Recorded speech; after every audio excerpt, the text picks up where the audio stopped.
오늘 말씀은 요한복음 18장 1절에서 11절까지의 말씀입니다. 요한복음 18장 1절에서 11절까지의 말씀. 우리 다 같이 함께 1절부터 함께 합독하시겠습니다. 예수께서 이 말씀을 하시고 제자들과 함께 기드론 시내 건너편으로 나아가시니 그곳에 동산이 있는데 제자들과 함께 들어가시니라. 그곳은 가끔 예수께서 제자들과 모이시는 곳이므로 예수를 파는 유다도 그곳을 알더라. 유다가 군대와 대제사장들과 바리새인들에게서 얻은 아랫사람들을 데리고 등과 횃불과 무기를 가지고 그리로 오는지라. 예수께서 그 당할 일을 다 아시고 나아가 이르시되 너희가 누구를 찾느냐 대답하되 나사렛 예수라 하거늘 이르시되 내가 그니라 하시니라. 그를 파는 유다도 그들과 함께 섰더라. 예수께서 그들에게 내가 그니라 하실 때에 그들이 물러가서 땅에 엎드려지는지라. 이에 다시 누구를 찾느냐고 물으신데 그들이 말하되 나사렛 예수라 하거늘 예수께서 대답하시되 너희에게 내가 그니라 하였으니 나를 찾거든 이 사람들이 가는 곳을 용납하라 하시니 이는 아버지께서 내게 주신 자 중에서 하나도 잃지 아니하였사나이다 하신 말씀을 응하게 하려 함이로라. 이에 시몬 베드로가 칼을 가졌는데 그것을 빼어 대제사장의 종을 쳐서 오른편 귀를 베어버리니 그 종의 이름은 말고라. 예수께서 베드로더러 이르시되 칼을 칼집에 꽂으라. 아버지께서 주신 잔을 내가 마시지 아니하겠느냐 하시니라. 아멘. 할렐루야. 하나님의 마음에 합한 사람이었던 다윗이 성경에서 가장 위대한 인물로 우리에게 알려지게 된 것은 그가 늘 항상 하나님과 동행하는 삶을 살았기 때문이라고 할 수가 있습니다. 늘 하나님의 은혜를 누리고 늘 하나님과 대화를 나누고 늘 하나님께 은혜를 받는 그런 삶을 살았던 사람이 바로 다윗이었습니다. 그래서 하나님은 다윗을 향해서 내 마음에 어떤 사람이라고 말합니까? 합한 사람이다. 이게 마음이 합한 사람, 그러니까 마음이 하나가 된 사람이 바로 이 다윗이다라고 이야기하실 정도로 이 다윗은 굉장히 인정을 받았습니다. 그런데 이 다윗이 하나님의 마음에 합하지 않았을 때 한 번이 있었습니다. 그게 언제냐 하면은 바로 이제 하나님 앞에 성전을 지어드리겠다라고 말했을 때 하나님의 마음과 합해지지가 않았던 그때가 있었습니다.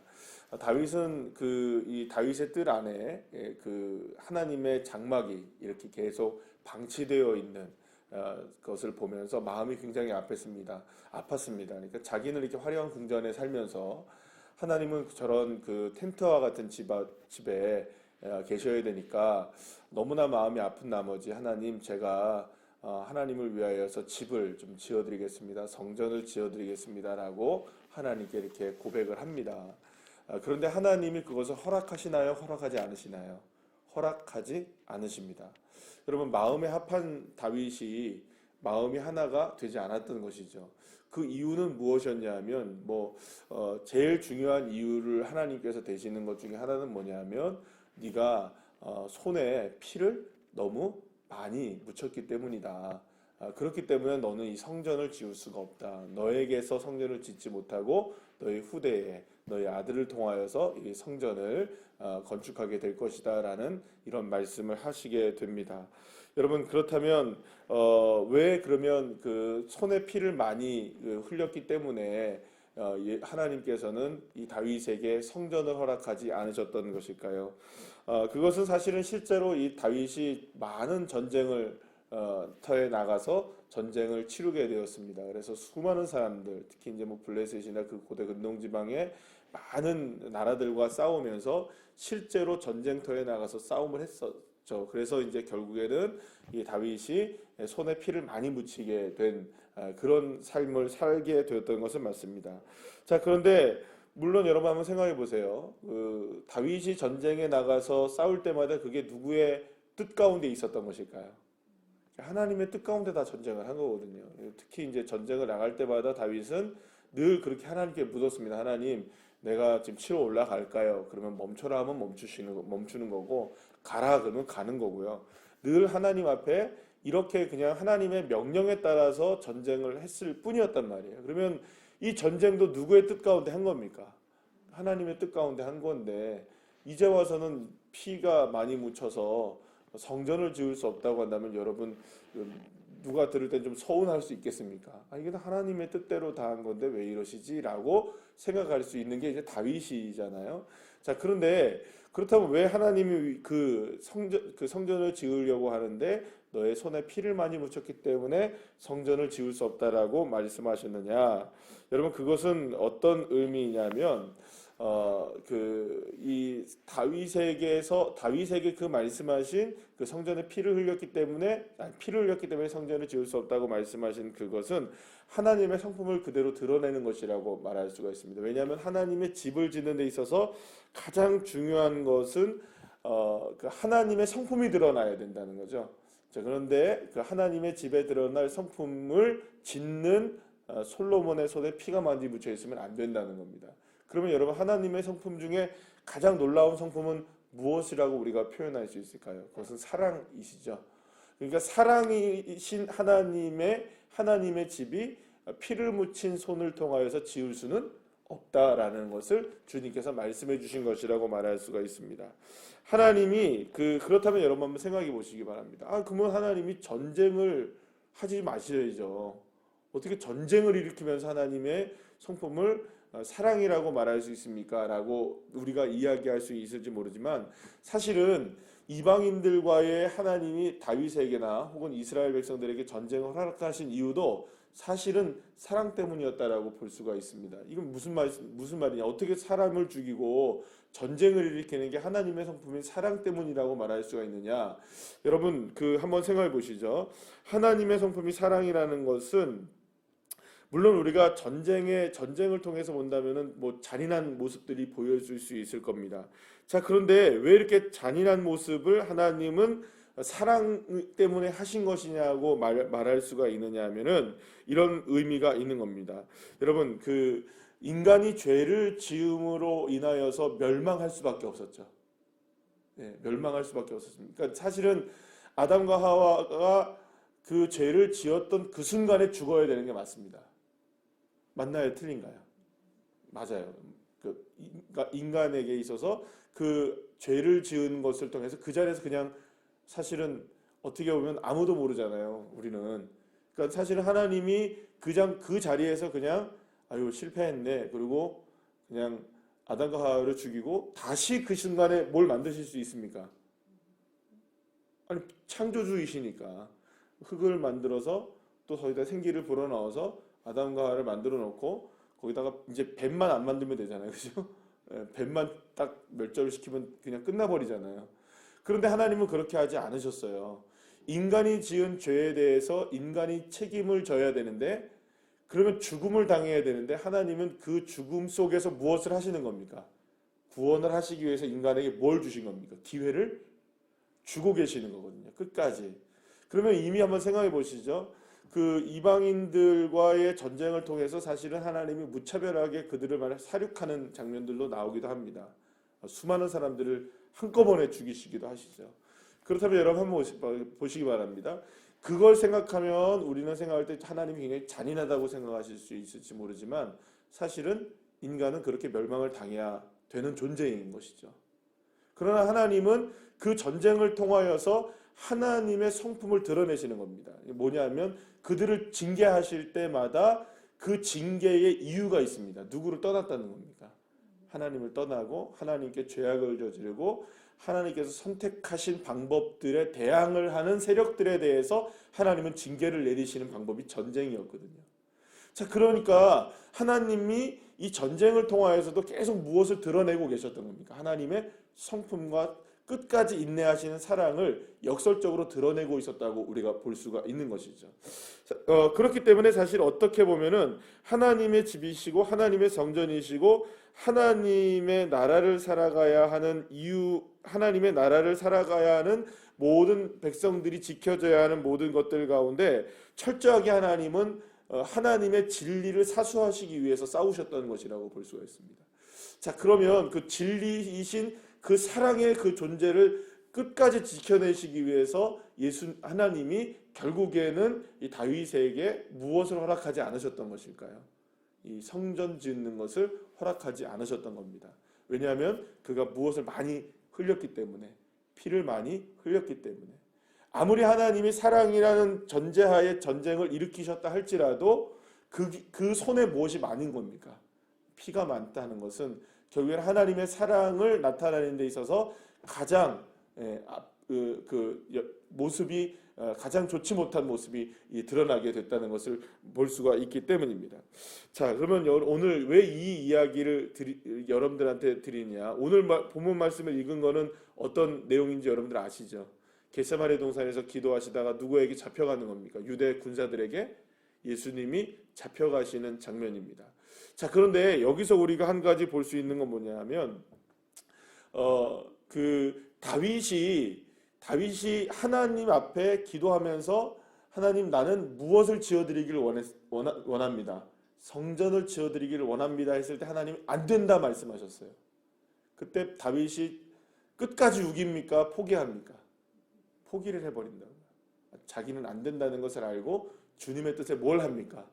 순종을 해버린다고요. 아니 말도 안 되잖아요. 하나님, 하나님이 그렇게 하라고 해서 왜 나보고 이제 와서 짓지 않으라고 그러세요? 나는 지을래요? 하면서 다윗이 할 수도 있었을까요? 없었을까요? 할 수도 있었겠죠. 왜냐하면 여러분 한번 생각해 보세요. 나는 집이 떵떵거리고 사는데 아버지 집이 막 호름하게 초가집이고 막 이러면 여러분 얼마나 마음이 아프겠어요. 우리가 생각할 때는, 내가 생각할 때는.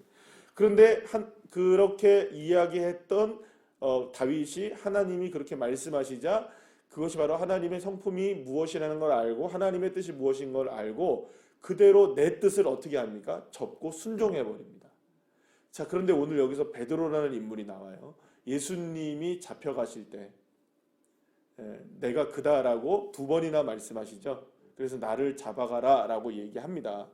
그런데 그때에 잡아가는 그 병사들을 향해서 말씀하셨을 때 예수님이 그 잡혀가시는 당시에 뭐라고 말씀하시냐? 왜 그렇게 무슨 말씀을 하시냐면 이 사람들은 가만둬라. 이 사람들은 건드리지 말아라 라고, 제자들을 건드리지 말아라고 얘기를 하죠. 그럴 때 제자들을 건드리지 말아라고 얘기했을 때 그 이야기가 왜 그렇게 되었느냐? 모든 것이 성경을 응하게 하기 위함이었는데 어떤 응함이었습니까? 끝까지 누구를 사랑하시는, 제자들을 사랑하시고 자기의 사람들을 다치지 않게 하시기, 보호하시기 위하고 지키시기 위함을 성경에 응하기 위해서 예수님이 그 말을 하셨다라는 것을 말씀하고 계세요. 그러면 예수님이 지금 십자가를 짊어지러 가시는 데 있어서 가장 중요한 것은 누구를 사랑하는 마음입니까? 자기의 사람들을 사랑하는 마음이라는 것을 잡혀가는 장면을 통해서도 우리에게 분명하게 보여주시죠. 그러니까 주님은 지금 자기가 피를 흘려 가면서도 무엇을 지금 이루러 가시는 겁니까? 하나님의 사랑을 이루시기 위해서 가고 계시는 장면이 나와요. 근데 그때 있어서 가장 중요한 덕목은 무엇일까요? 덕목이라고 얘기할까요? 순종이어야 합니다. 그죠? 그런데 지금 누가 순종하지 못하고 있나요? 예수님은 순종하고 계시죠. 그죠? 누구의 잔이 지나가야 됩니까? 내 잔은 지나가고 아버지께서 원하시는 것을 이루어야 되는 거잖아요. 하나님, 내가 지금 이 잔을 내게 좀 지나가게 해주십시오라고 어디서 기도하셨습니까? 그러나 나의 원대로 마옵시고 아버지의 뜻대로 되기를 원한다고 기도했잖아요. 그러니까 이때에 이 잔을, 자신이 주님이 주시는 잔을 마시기 위해서 가장 중요한 것은 무엇이었냐면 순종하는 것이었어야 합니다. 그래서 예수님이 자기의 사람들을 지키시기 위해서 끝까지 순종하는 모습으로 십자가를 짊어지러 나가시잖아요. 근데 여기에서 지금 나오는 베드로는 어떤 모습이 보여집니까? 칼로 말고의 귀를 치게 되죠. 그러면 이 말은 무슨 말입니까? 칼을 들어서 쳤다는 것은 거기에서 다윗을 우리가 생각한다면 손에 무엇을 묻히고 있는 겁니까? 피를 묻히고 있는 거예요. 하나님의 나라를 이룰 수 없는 모습을 보여주고 있는 것이죠. 하나님의 나라는 칼로 이루어지는 것이 아니라 순종으로 이루어지는 것인 거죠. 다윗이 그걸 알았던 겁니다. 하나님께서 원하시는 하나님의 나라는 끝까지 순종하여 이루어지는 것이지 칼로 이루어지는 것이 아니다. 그러니까 자기가 칼을 뽑았어도 그 칼을 뽑은 것조차도 무엇에 의하여서 뽑은 것이어야 하는 것입니까? 하나님의 말씀에 순종하여 뽑은 것이어야 한다는 것이죠. 자, 그런데 베드로는 자기의 칼을 뽑아서 그 칼로 인하여 말고의 귀를 잘라서 누구를 막으려고 했던 겁니까? 예수님이 잡혀가는 것을 막아보려고 자기가 애쓰고 있었던 것이죠. 사실은 예수님이 그걸 막을 수 있었을까요? 없었을까요? 12군단 더 되는 천사들을 동원하셔서라도 이 사람들을 제압할 수 있었을 거예요. 자, 그런데 예수님이 안 그러셨던 것은 못하신 것이 아니라 하나님의 뜻에 순종하시기 위하여 그러셨다는 것을 주님이 말씀하고 계시는 겁니다.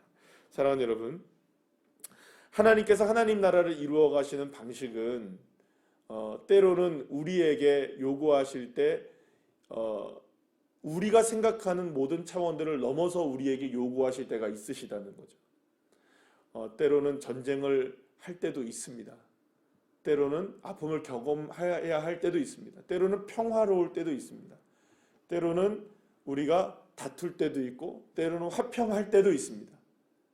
모든 시기와 모든 때가 우리에게 존재합니다. 그러나 그 때와 시기를 우리가 알 수 없는 것은 이 모든 것들을 이끌어 가시는 분이 누구십니까? 여호와 하나님이십니다. 그리고 우리가 해야 할 건 무엇일까요? 그 모든 때와 순간 속에서 저와 여러분이 해야 할 것은 오직 딱 하나, 하나님의 뜻을 이루시기 위한 그 일에 우리는 무엇 할 수밖에 없는 겁니까? 순종할 수밖에 없는 겁니다. 그러니까 이 순종이라는 말은 결국 내 잔을 마시려고 하는 것이 아니라 누구의 잔을 마시는 겁니까? 주님이 우리에게 허락하시는 잔을 먹는 것이죠. 그런데 여러분, 안타깝게도 이런 부분에 있어서 이번에 무슨 빛과 진리의 교회인가요? 여기서 엄청난 일이 벌어졌죠. 그러니까 이런 일들이 한번 일어날 때마다 교회가 엄청나게 타격을 입는 거예요, 여러분. 그러니까 성경을 오해하고 이것을 마치 누구에게 복종하는 것으로 했던 겁니까? 목사에게 복종하고. 그래서 리더십 훈련하는데 뭐 우리로 말하면 여러분 뭡니까? 사역 훈련을 하거나 제자 훈련을 하는데 뭐 인분을 먹이게 하고 트렁크에 막 갇혀서 몽둥이로 때리고 뭐 맞고. 여러분, 이게 무슨 일입니까? 이게 순종이 아니에요, 여러분. 이거는 순종이 아닙니다, 그죠? 여러분들, 제가 여러분들한테 여기 올라올 때 여러분들은 기어서 올라오세요. 그게 그러면 내 아멘 하면서 그게 순종일까요, 여러분? 여러분 무릎 꿇으세요. 그러면 여러분 무릎 꿇는 게 순종일까요? 그게 순종이 아니라 오직 누구의 뜻입니까? 하나님이 말씀하시는 성경의 말씀에 순종하는 것. 아멘이시죠? 사람의 말에 순종하는 것이 아니라 하나님 말씀에 순종하는 것. 이 말은 어떤 의미가 있습니까? 내 자아에 순종하는 것이 아니라 누구에게 순종하시는 것. 내 안에 계신 주님께 순종하시는 것. 그러니까 끝까지 우리는 싸워야 됩니다. 칼을 뽑을 것이냐, 하나님의 말씀에 순종할 것이냐. 칼을 뽑는다는 것은 누구를 의미하는 걸까요? 내 자아. 그러나 저와 여러분이 순종해야 할 것은 내 자아의 마음이 아니라 정말 주님의 말씀 안에만 순종하셔야 됨을 믿으시길 바랍니다. 그러면 여러분, 이건 우리가 어떻게 알 수 있을까요? 이거 목사가 알려줄까요, 여러분? 여러분, 누군가가 알려줍니까? 아니요. 성령께서 교회들에게 하시는 말씀을 들을지어다. 여러분들 한 사람 한 사람이 교회이시고 우리 모두가 교회이고 우리 교회이고 할렐루야. 성령께서 우리에게 말씀을 하세요. 우리가 깨달을 수 있습니다. 우리가 귀를 기울이고 우리가 주님의 말씀에 조금만 귀를 기울이면 주님께서 우리에게 말씀하시는 것을 알아요. 왜 몰라요, 여러분? 얼마나 주님이 우리에게 말씀하시는 줄 여러분들은 아십니까? 순간순간마다 여러분들이 죄악에 거할 때마다 주님께서 우리에게 주시는 주님의 마음이 여러분들 있습니까? 없습니까? 이 죄 짓지 말아야 되는데 합니까? 안 하십니까? 내가 이렇게 하면 안 되는데, 내가 이렇게 해야 하는데, 내가 기도해야 하는데, 내가 헌신해야 하는데, 내가 이렇게 해야 되는데 저렇게 해야 되는데, 여러분들 주님이 깨닫게 하시는 말씀에 귀만 기울이시면 얼마든지 성령께서 우리에게 말씀하시는 것을 깨달아 순종할 수가 있습니다. 그런데 거기에 귀를 닫아버리는 거죠. 그리고 누구의 마음만 앞세우는 겁니까? 내 뜻을 앞세워 그것이 마치 누구의 것인 것처럼 하나님의 뜻인 것처럼. 여러분, 그렇기 때문에 사실은 우리가 상황과 여건과 여러 가지 우리에게 경험되어지는 여러 가지 일들을 통해서 하나님의 뜻을 자꾸 이렇게 우리가 바라보려고 하면 안 되는 겁니다. 상황을 통해서는. 그러면 자꾸 우리가 무너지는 거예요. 여러분, 내가 이렇게 되니까 이렇게 되는 거겠지. 상황을 보고 그렇게 판단하시면 안 된다는 겁니다. 끝까지 누구의 마음에 귀를 기울이셔야 됩니까? 성령께서 내게 하시는 말씀에. 그러면 무엇을 읽어야 될까요? 적어도. 뭘 읽어야 알까요? 읽으십니까, 여러분? 아멘. 하나님 말씀 성경 안 읽으시면서 여러분들 이렇게 제가 그냥 이렇게 말씀드리면 제일 좋을 것 같아요. 그러니까 여러분들 안에 이렇게 도전을 주는 건데요. 내가 1시간을 기도하면 1시간 말씀 묵상하세요. 왜 아멘들을 안 하십니까? 10분을 기도하시는 분들은 적어도 10분은 묵상하셔야 돼요, 말씀을. 그러면서 나는 기도했다라고 얘기하시면 안 됩니다. 난 기도는 했어, 이렇게 얘기하시면 안 돼요. 기도는 무엇의 전제가 이루어져야 됩니까? 하나님의 말씀이 전제가 이루어져야지 돼요. 지금 예수님께서 겟세마네에서 기도하시고 이 모든 일들이 이루어 나가실 때 가장 중요하게 여기셨던 것은 그 앞전에도 말씀하시죠. 하나님의 말씀이 내 안에 거하고 주님이 말씀이 내가 주님의 말씀을 순종하고 이들에게 말씀을 선포했고 이들이 말씀을 따라오고 말씀을 통해서 예수님을 믿게 되고 하나님을 믿게 되고 계속 이 말씀 하셨습니까? 안 하셨습니까? 하셨잖아요. 그래서 주님이 순종하시는 모든 근거는 어디에 두고 계셨던 겁니까? 겟세마네에서 기도하실 때의 근거도 말씀에 두셨던 거죠. 그러니까 말씀을 모르면 순종이 안 돼요, 여러분. 사실은 기도도 안 되는 겁니다, 그게. 그러니까 여러분들 우리가 적어도 기도를 한다고 생각했을 때는 말씀 묵상이 있으셔야지 돼요. 아멘이시죠? 알아야 순종을 하죠. 알아야 주님의 나에게 말씀하시는 것을 깨닫죠. 이게 하나님의 말씀인지 아닌지를 깨닫죠. 그러니까 여러분들 느낌으로 가지 마시기 바랍니다. 여러분 느낌과 성령께서 하시는 말씀을 이걸 분별하셔야 됩니다. 그래서 여러분들 우리가 성령의 은사 가운데 분별의 영이 우리에게 필요하잖아요. 분별의 은사. 여러분 시대가 이런 시대일수록 분별의 영이 좀 우리에게 충만하게 있으셔야 됩니다. 그러기 위해서라도 우리는 말씀 안에 충만하셔야지 돼요. 이게 뭐가 하나님의 뜻인지를 모르면 안 되잖아요. 아니 여러분들 생각해 보세요. 인분을 먹는 게 하나님의 뜻이겠어요, 그게? 어떻게 그렇게 하나님이 비인격적으로 하시겠어요? 어떻게 목사가 트렁크 안에 들어가라면 들어가야 됩니까? 이게 자동차 트렁크예요, 자동차 트렁크. 거기 안에 나와서 또 맞아야 되는 그게 어떻게 이게 인격적이? 저는 답답해요. 그 국민일보에 그거다 또 그 교회 목사가 교회 성도들이 국민일보에 어젠가 신문에 광고까지 냈어요. 잘못했다고. 그러면서도 뭐라 하냐면 알려진 것과는 다르게 많은 어려움들도 있습니다. 뭘 알려진 것과 다르게 하나만 보면 열을 알죠. 사랑하는 여러분, 저와 여러분이 지금 어려운 시대를 살아가고 있는 이때 정말 성령의 은혜로 분별하셔서 순종하시기를 축복합니다. 다윗처럼 안 된다 하면 안 되시는 거예요. 그냥 끝까지 내 칼 뽑으려 하시면 안 됩니다. 내 뜻대로 하려고 하시면 안 됩니다.